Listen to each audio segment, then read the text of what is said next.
Ladies and gentlemen, please welcome Governor KRISTI Noem of South Dakota.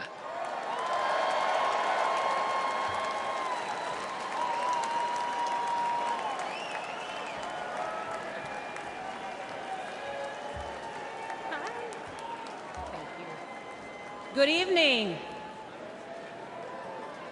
You all look fantastic. I love the cowboy hats. And a shout out to South Dakota. Hi. Woo. Listen, I'm Governor KRISTI Noem from the great state of South Dakota.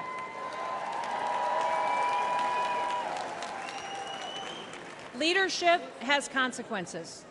It matters who's in the White House. Now, I've been governor under both President Trump and Joe Biden. And people ask me all the time, what's the biggest difference? And I tell them that President Trump honored the Constitution. He let me do my job. And he let me keep my people free.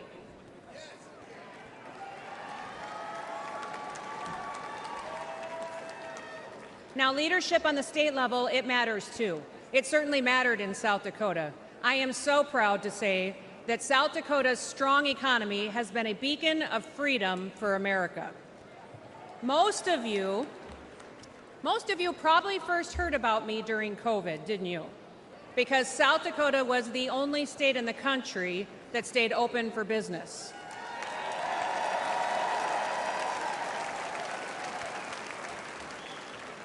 We didn't mandate anything. We never ordered a single business or a church to close.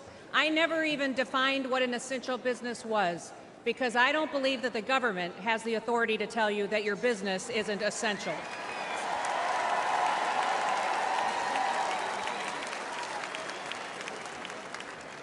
When other states were pushing mandates and lockdowns, instead in South Dakota, we hit the gas.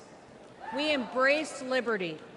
We told our story and we invited people to come and to enjoy our beautiful state. Now, all of the things that conservatives have always talked about, we just did it, and it worked.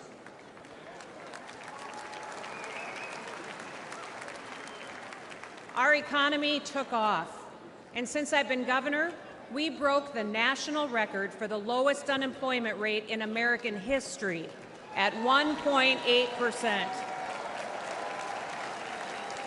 In South Dakota, everybody works.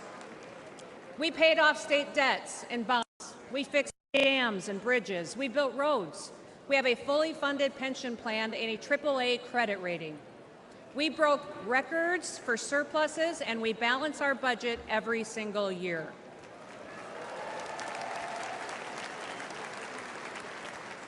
And last year in South Dakota, we passed the largest tax cut in South Dakota history.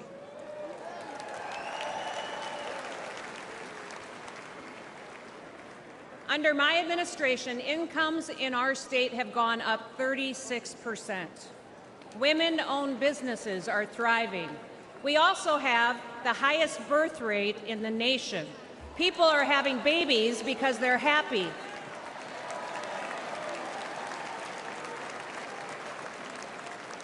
And in South Dakota, we love babies. Our mental health challenges have gone down, our suicide rates are declining, and we are the #1 state in the country for a decline in overdoses because people have hope.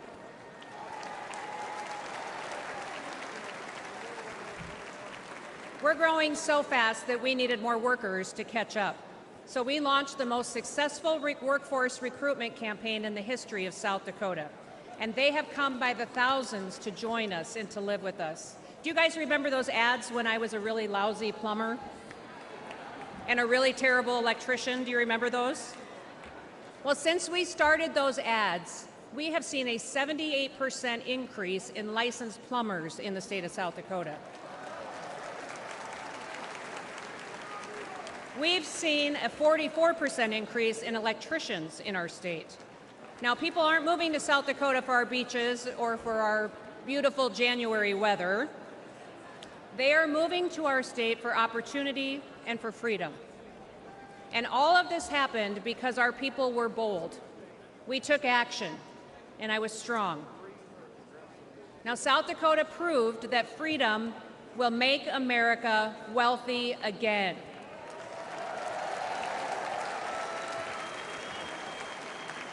And with President Trump in the White House, with Senator J.D. Vance by his side, we will prove it across America.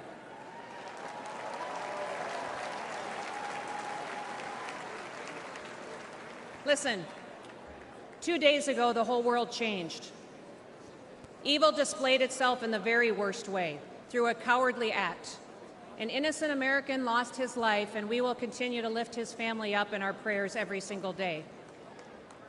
Prior to this week, we already knew that President Donald Trump was a fighter. He is the toughest man that I have ever met. Nobody has endured more than what he has gone through. They've attacked his reputation, they impeached him, they tried to bankrupt him, and they unjustly prosecuted him. But even in the most perilous moment this week, his instinct was to stand and to fight.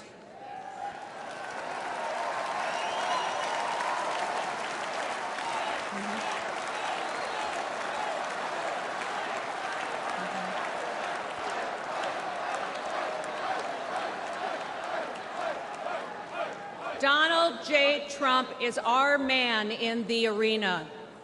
He will never stop fighting for us. He will never stop, and now he is bringing all of us together. Now, I know that many of you are angry, but now is the time to unite. And we have to get to work. We have to win the hearts and minds of every single American. Wake them up with truth and with wisdom. We need to listen to them. You can't win people over by arguing with them. Visit with your neighbors, at your job, at your church, at the gas station, or even at the grocery store. Listen, there are moments in our history, often after great hardship and tragedy, when true leaders unite our country. At one time, President Lincoln, he united our country. He delivered my favorite presidential address of all time. In fact, it's the only speech or poem or song that I ever made my kids memorize when they were young, when they were little. It was the Gettysburg Address, and it was delivered during our nation's bloodiest conflict.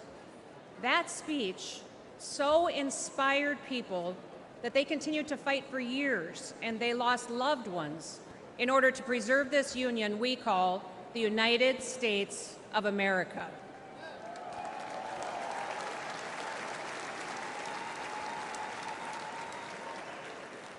Now, at that time, President Lincoln encouraged us to take increased devotion, that this nation, under God, shall have a new birth of freedom, and that a government of the people, by the people, and for the people shall not perish from this earth.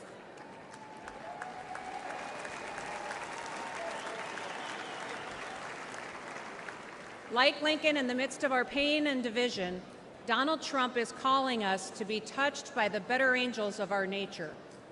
As Paul wrote in 2 Timothy, God has not given us a spirit of fear, but of power and of love and a sound mind. We must not be afraid.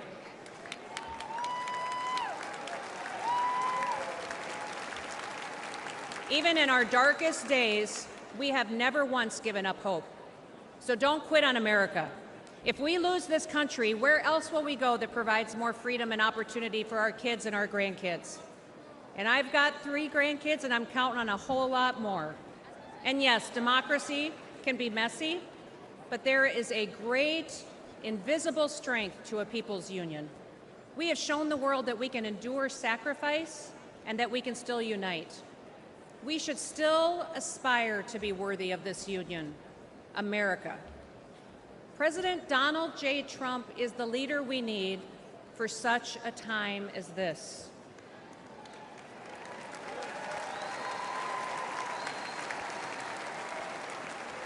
So now, I need you to get to work. Get out there, go do it. Don't quit. Keep fighting, keep uniting, keep talking to people, win the hearts and minds, and may God bless you, and may God continue to bless the great United States of America. Thank you.